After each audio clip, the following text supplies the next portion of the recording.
Hello everyone, this is your Bandini Sharma. Welcome back to my channel BMB Tutorial. So in last session we have discussed question number 9 and question number 10 of exercise 8.1, right? And in today's session we are going to discuss next further two questions, question number 11 and 12.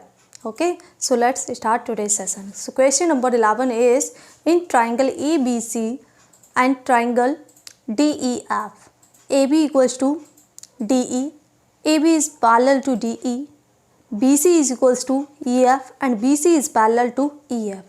Vertices A, B and C are joined to vertices D, E and F respectively. Now show that the first part is quadrilateral ABED is a parallelogram. Second part, quadrilateral BEFC is a parallelogram. And the third part that we have to show is AD is parallel to CF and AD is equals to CF. And the fourth part, quadrilateral ACFD is a parallelogram. And fifth part is AC equals to DF. And the last part, sixth, is triangle ABC is congruent to triangle DEF. Okay. So in this question, you have given two triangles ABC and DEF. Okay. So in these two triangles, side AB is equals to DE means this side. AB is equals to DE. And AB is also parallel to DE. ये दोनों side parallel भी हैं. Next, BC is equals to EF means this side is equal to this side, and also these two sides are parallel. Okay, so this much you have given here. When you join A to D and B to E and C to F, okay, so what you have to show here? Quadrilateral ABED means this quadrilateral ABED is a parallelogram. Okay, so let's see the first part first. See, if we consider this quadrilateral ABED, in this quadrilateral side AB is equals to side DE, means these two are the opposite sides of this quadrilateral and these are equal as well as parallel. So we know that if in a quadrilateral opposite, one pair of opposite sides is equal and also parallel, then that quadrilateral is a parallelogram. Okay, ऐसा quadrilateral जिसमें opposite sides आपकी equal हो और parallel हो, means one pair भी है. अगर किसी quadrilateral में एक pair sides का parallel भी है और equal भी है तो वो quadrilateral आपका parallelogram हो जाता है. Okay, so we will write here, in quadrilateral ABED,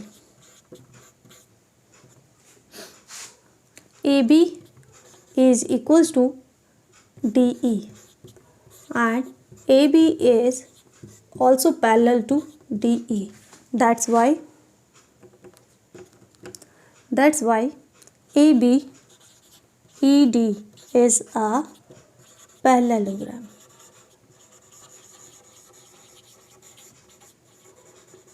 Why? One pair of opposite sides are equal and parallel. Okay? ABED में एक पेयर आपको साइड्स का इक्वल दे रखा है और पैरेलल दे रखा है. तो किसी क्वाड्रिलेटरल में अगर एक पेयर ऑपोजिट साइड्स का इक्वल और पैरेलल होता है तो वो आप अपने यहाँ क्वाड्रिलेटरल पैरेललोग्राम हो जाता है. Okay, so now see the second part. Quadrilateral BEFC means this quadrilateral. Okay, so in this quadrilateral also the side BC is equals to EF as well as parallel, means one pair of opposite sides are equal as well as parallel. So this quadrilateral BEFC will also be a parallelogram. Okay, so write, since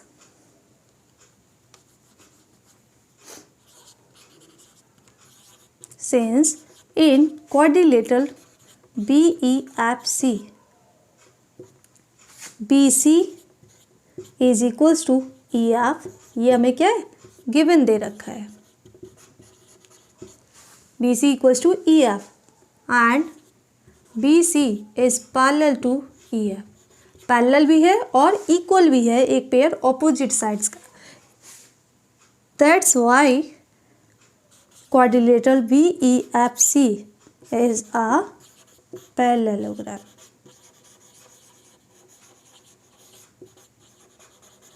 bracket में reason put कर दीजिए, why one pair of opposite sides are equal and parallel. Okay, किसी quadrilateral में अगर एक pair opposite sides का parallel और equal हो तो वो क्वाड्रिलेटरल आपका पैरेललोग्राम हो जा रहा है। इसीलिए BEFC में ये ऑपोजिट साइड्स क्या है, पैरेलल भी दे रखी हैं आपको और इक्वल भी दे रखी हैं, तो यहीं से ही आपका क्वाड्रिलेटरल पैरेललोग्राम हो जाएगा। थर्ड पार्ट देखिए, AD is parallel to CF, means AD is parallel to CF and AD is also equal to CF। हमें क्या शो करना है कि इस क्वाड्रिलेटरल ADFC में AD और CF क्या है, इक्वल भी है और पैरेलल भी है। ठीक है, तो देखिए फर्स्ट पार्ट में हमने क्या शो किया कि ABED एक पैरेललोग्राम है, तो इनके ऑपोजिट साइड्स क्या होंगी, पैरेलल और इक्वल होंगी। ठीक है, so let's see here, since ABED is a parallelogram,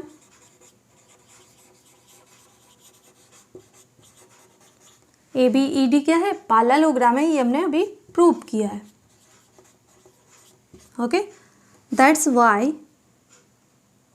PAD is equals to BE and as well as parallel। और इस इक्वेशन को नंबर 1 दे दीजिए। ठीक है, हमने क्या प्रूव किया अभी फर्स्ट पार्ट में कि ABED आपका पैरेललोग्राम है, तो पैरेललोग्राम की ऑपोजिट साइड्स पैरेलल और इक्वल होती हैं, तो वहाँ से हम क्या लिख सकते हैं, AD is equals to BE as well as AD parallel to BE। इसको हमने फर्स्ट नेम दिया। सेकंड, अभी सेकंड पार्ट में हमने क्या प्रूव किया कि BEFC एक पैरेललोग्राम है, since BEFC is a parallelogram that we have proved.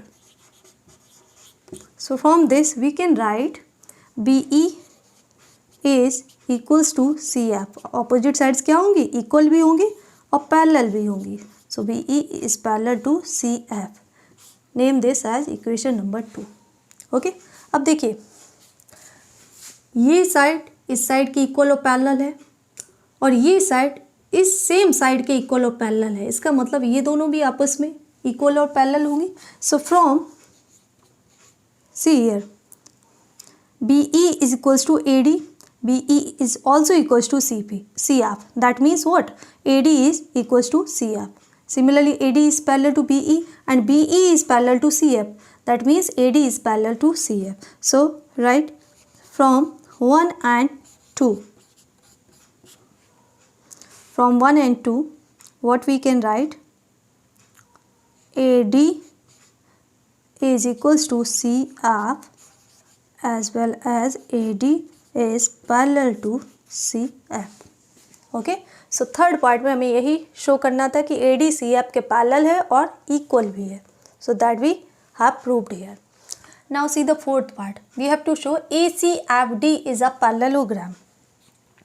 so see, in third part we have shown AD is equals to CF and AD is parallel to CF।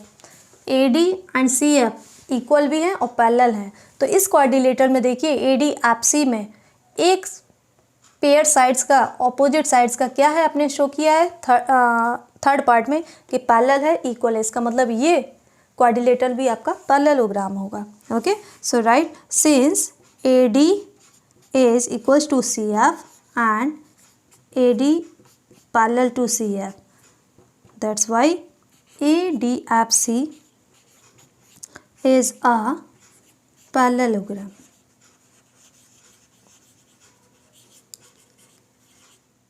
Okay, reason क्या हो जाएगा कि अगर किसी quadrilateral में एक opposite sides का pair equal और पैरेलल होता है तो वो क्वाड्रिलेटरल आपका पैरेललोग्राम होता है। Okay, so we have shown this fourth part also. Now see the fifth part, AC equals to DF means AC equals to DF। अभी हमने क्या प्रूव किया कि ADFC क्या है, एक पैरेललोग्राम है, तो इसके ऑपोजिट साइड्स क्या होंगी, इक्वल होंगी। तो AC और DF क्या है, ऑपोजिट साइड्स हैं, so they will be equal. So right fifth part, since ADFC is a parallelogram,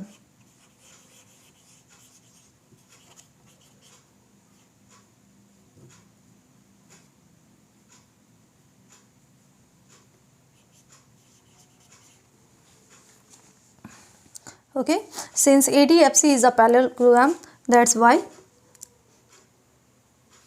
AC is equals to DF. Okay, opposite sides of parallelogram are always equal. Why? Because opposite sides of a parallelogram are equal. Okay, so fifth part आपका यहाँ से prove हो जाएगा। Next see the sixth part, triangle ABC is congruent to triangle DEF। ABC is congruent to triangle DEF। तो देखिए AB equals to DE आपको given है, BC equals to EF आपको गिवन था, and AC equals to DF अभी आपने prove किया। क्यों? क्योंकि AC FD आपका क्या है, पैरेललोग्राम है, तो इसके ऑपोजिट साइड्स क्या होंगी, इक्वल होंगी। So by SSS congruency criteria these two triangles will be congruent. So let's see the sixth part here. Since AB is equals to DE, this we have given, okay, and BC is equals to EF, this also we have given, and AC is equals to DF, this we have proved. Okay, so triangle ABC is congruent to triangle DEF by SSS rule. Okay, दोनों triangle की corresponding sides means तीनों corresponding sides क्या है, equal है। AB DE के equal है, BC EF के equal and AC DF के इक्वल है। तो बाय SSS कॉन्ग्रुएंसी क्राइटेरियन ये दोनों ट्राइंगल्स आपके कॉन्ग्रुएंट होंगे। Okay, so this is how we have proved the sixth part of this question. Okay, let's move to the question number 12. Now question number 12 is ABCD is a trapezium in which AB is parallel to CD and AD equals to BC. So that the first part angle A is equals to angle B, and the second part angle C equals to angle D, and the third part which we have to show is triangle ABC is congruent to triangle BAD, and the fourth one diagonal AC equals to diagonal BD. Okay, so in this question you have given a trapezium ABCD with parallel side AB and CD. Okay, we know that in a trapezium only one pair of opposite side are parallel. So here AB is parallel to CD, this you have given. Okay, and AD equals to BC means this side of trapezium is equals to BC, means these two sides are equal. Okay, AB and CD are parallel and AD and BC are equal here. Okay, so you have to show what angle A, this angle A is equals to angle B, and angle C is equals to angle D. Okay, and the third part triangle ABC, okay, so that means for this we have to draw the diagonal of this trapezium. Okay, so that we will do after proving these two parts. So let's see the first part. Angle A is equals to angle B. This we have to prove here. So for this, what we do, we will extend this side AB to point E. Okay, such that if we join C to E, that will parallel to side AD. Okay, क्या करना है हमें, AB side को extend करना है, ठीक है, और यहाँ से C से एक लाइन इस तरीके से लेनी है कि इस लाइन एक्सटेंडेड लाइन को E पॉइंट पर कट करे और CE किसके पैरेलल हो, AD के. Okay, so while construction, what we have drawn, CE is parallel to AD. Okay, so let's see.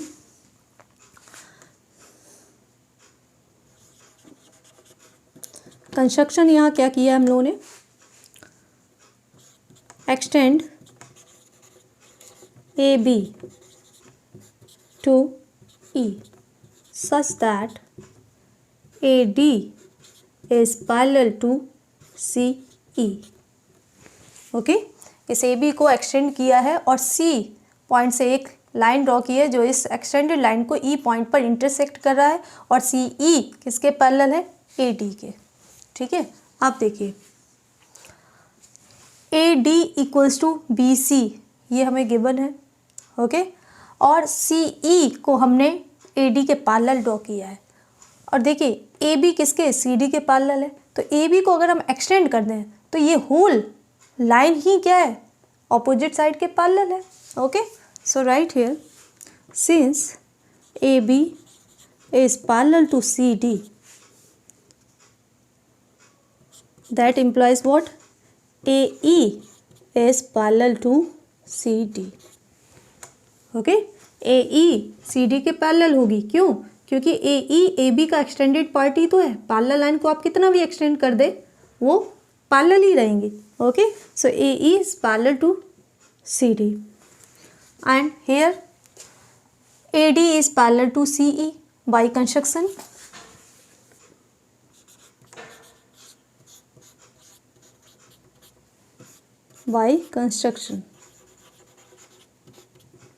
Okay, तो देखिए ऑपोजिट साइड्स, इस अगर क्वाड्रिलेटरल को देखें ADCE को, तो यहाँ ऑपोजिट साइड्स क्या हैं, पैरेलल हैं. तो ये क्वाड्रिलेटरल आपका क्या होगा, पैरेललोग्राम होगा. ओके,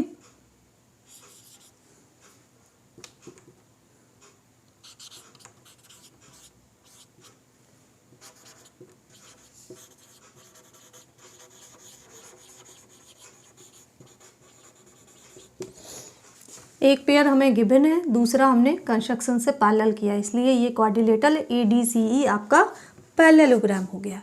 अब देखिए पैरेललोग्राम में तो ऑपोजिट साइड्स क्या होंगी, इक्वल होंगी. So AD is equals to CE, क्यों, पैरेललोग्राम है और गिवन क्या है कि AD BC के भी इक्वल है. इसका मतलब ये दोनों साइड्स भी आपस में इक्वल होंगी. Okay, so write, since AD is equals to BC, this we have given. Okay, and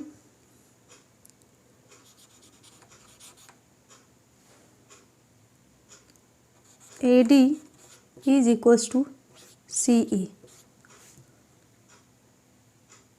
because ADCE is a parallelogram. Parallelogram में तो ऑपोजिट साइड्स क्या होंगी, इक्वल होंगी. Okay, so AD is equals to BC, AD is also equals to CE. अगर इसको equation number हम 1 देते हैं और इसको 2 देते हैं, सो फ्रॉम 1 and 2 इन दोनों इक्वेशन से क्या शो हो रहा है कि BC और CE आपस में इक्वल होंगे. ओके, AD किसके, BC के भी इक्वल है और AD CE के भी इक्वल, इसका मतलब ये दोनों आपस में इक्वल होंगी. ओके, सो अब देखिए ये दोनों साइड्स इस ट्राइंगल BCE की दो साइड्स हैं और किसी ट्राइंगल में अगर दो साइड्स इक्वल हैं तो उनके ऑपोजिट एंगल्स भी इक्वल होते हैं. मतलब ये एंगल इस एंगल की इक्वल होगा. Okay, so write from here the angle opposite to side BC is angle BEC. This is equal to the angle opposite to side CE, means angle CBE. Okay, why? These are the angles opposite equal sides in triangle BCE. BCE में ये दोनों sides हमने क्या equal prove कर दी, तो उनके opposite angles भी equal होंगे. ओके, अब देखिए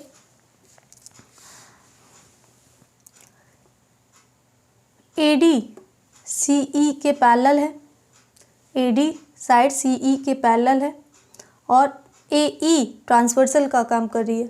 तो एंगल A और एंगल E का सम क्या होगा 180, क्योंकि ये क्या है ट्रांसवर्सल की सेम साइड में है, तो सप्लीमेंट्री एंगल्स होंगे. ओके, और यहाँ से एंगल ABC एंगल EBC इन दोनों का सम 180 होगा, क्योंकि ये क्या है लीनियर पेयर है. तो इन्हीं दोनों का हम यूज़ करेंगे. तो right, angle ABC plus angle CBE 180. इन दोनों एंगल्स का सम क्या है 180. Why? Because these are forming linear pair. Okay, and angle, और इस इक्वेशन को नेम दे दीजिए आप equation number 3. And angle A plus angle BEC और AEC is 180. Why? These are the co-interior angles.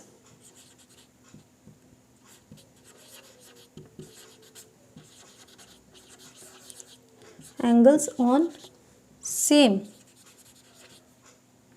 side of transversal.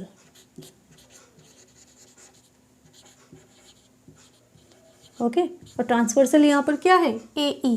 अगर ये AD और EC पैरेलल लाइन है तो उनके लिए AE क्या है ट्रांसवर्सल. तो एंगल A और एंगल BEC ये दोनों एंगल्स कैसे हैं सप्लीमेंट्री होंगे, because these are forming on the same side of transversal. Okay, these are the interior angles on the same side of transversal. That is why their sum will be 180. They will be supplementary. Okay, name this equation number 4. अब देखिए equation 3 और equation 4 को देखिए, इनका right hand side equal है. ठीक है, तो लेफ्ट हैंड साइड भी इक्वल होगा. So write, from 3 and 4 angle ABC plus angle CBE is equals to angle A plus angle AEC. इन दोनों की हेल्प से हमने क्या इनके लेफ्ट हैंड साइड पार्ट को भी इक्वल कर दिया. अब देखिए ABC angle CBE and angle AEC. AEC की जगह हम क्या लिख सकते हैं एंगल BEC, और angle ABC will be as it is, angle CBE also be as it is angle A, and in place of angle AEC we can write angle BEC.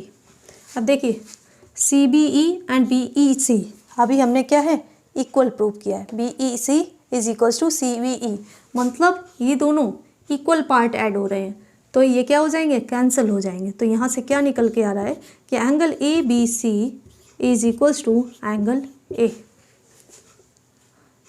Right, since angle CBE is equals to angle BEC.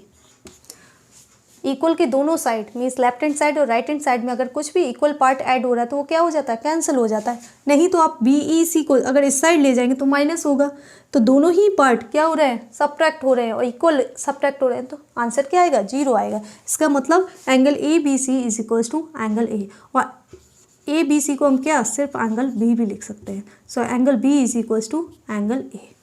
तो ये हमने आपका first part prove कर दिया. Okay देखिए, A B is parallel to C D and A D is the transversal. Since A B is parallel to C D and A D and BC are transversal. Okay so अगर ये दो side आपकी parallel हैं और AD transversal है तो इन दोनों angles का सम क्या होगा 180. So we can write angle A plus angle D is equals to 180. क्यों? क्योंकि ये क्या है, interior angles on the same side of transversal, और interior angles on the same side of transversal always supplementary. उनका sum क्या होता है 180 होता है. Okay so name this as equation number 5.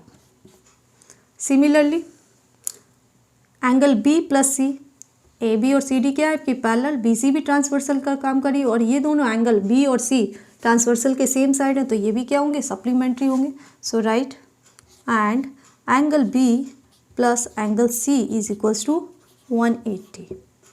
Name this equation number 6. Now from 5 and 6 इन दोनों equation के right hand part 180 equal है तो लेफ्ट हैंड पार्ट भी इक्वल होंगे. So angle A plus angle D is equals to angle B plus angle C. Okay अभी हमने यहाँ क्या फर्स्ट पार्ट में प्रूव किया कि एंगल A B के इक्वल है, means this is equal to this. So this will be cancel out. ये दोनों एंगल्स क्या हो जाएंगे कैंसल आउट. बचेंगे क्या आपके पास angle D is equals to angle C और you can write angle C is equals to angle D. तो ये हो गया आपका second part. Okay third part है आपका triangle ABC is congruent to triangle BAD. ABC, triangle ABC, it means we have to join A to C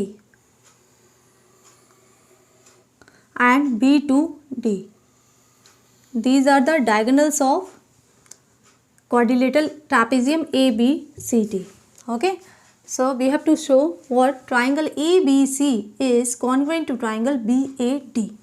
Okay, तो देखिए अभी फर्स्ट पार्ट में हमने क्या प्रूव किया कि angle A is equals to angle B. Okay, so these are the parts of these two triangle also. Triangle ABC का angle B part है, इसी तरीके से ट्राइंगल BAC का एंगल A पार्ट है और दोनों ही क्या है आपस में इक्वल है. ओके तो एक एंगल इक्वल हो गया और ये साइड AB दोनों ही ट्राइंगल्स के लिए कॉमन है तो ऑब्वियसली इक्वल होगी. ओके और क्या दे रखा है AD is equals to BC आपको दे रखा है, means side angle side by SAS दोनों ट्राइंगल्स आपके कॉन्ग्रुएंट प्रूव हो जाएंगे. So write in triangle ABC and triangle BAD since angle A is equals to angle B, this we have proved in first part.